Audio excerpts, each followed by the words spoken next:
झारखंड पनत रे पार्लियामेंट 13 और 20 नवेम्बर हिलो बारिया फेस्ते विधानसभा बचनाव मुचाद आकना और ओनारेना अर्जो इलेक्शन कमीशन उछना दारायकान 23 नवेम्बर हिलो और अर्जो उछन मांग रे रांची रे जेएमएम कैंडिडेट मौआ माझी रांची प्रेस मीट रे लेके आए जे एग्जिट पोल्स बांगे पतियवा निये बार हो झारखंड रे जेएमएम कांग्रेस आरजेडी साउते बाम दल को सरकार को गठना मेनते लयक आए मौआ माझी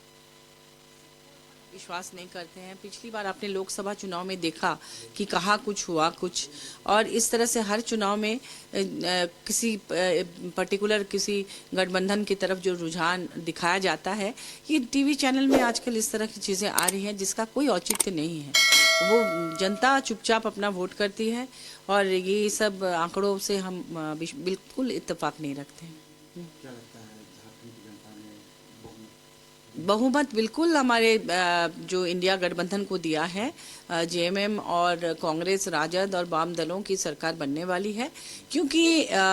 आपने देखा जो ये बम्पर वोटिंग हुई है और जिस तरह से इसमें महिलाओं ने बढ़ चढ़ कर हिस्सा लिया है, उससे ये साबित होता है कि यहाँ सरकार बन रही है। और ख़ास तौर पर शहरी इलाकों में विशेष रूप से अभी जो 38 सीटों पर चुनाव हुआ इस दूसरे चरण में, उसमें आपने देखा कि बोकारो और धनबाद में कितना कम वोटिंग हुआ। तो शहरी वोटर आमतौर पर माना जाता है कि इसमें भाजपा का आधिपत्य ज़्यादा रहता है शहरी इलाकों में,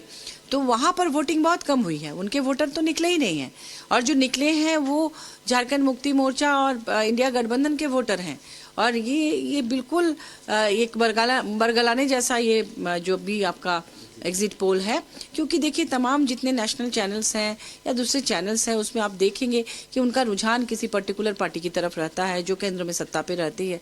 और लगातार उसमें भ्रामक चीज़ें आजकल आने लगी हैं। पहले की तरह मीडिया को बहुत ज़्यादा उस तरह का निष्पक्ष और तटस्थ बहुत कम आप देखेंगे। खासतौर पर जो तथाकथित बड़े चैनल्स हैं उसमें कई बार इस तरह के भ्रामक चीज़ें आती हैं जो पिछले लोकसभा चुनाव में बिल्कुल साफ हो गया है। इसलिए इस पर हमें बिल्कुल भरोसा नहीं है, और हम लोग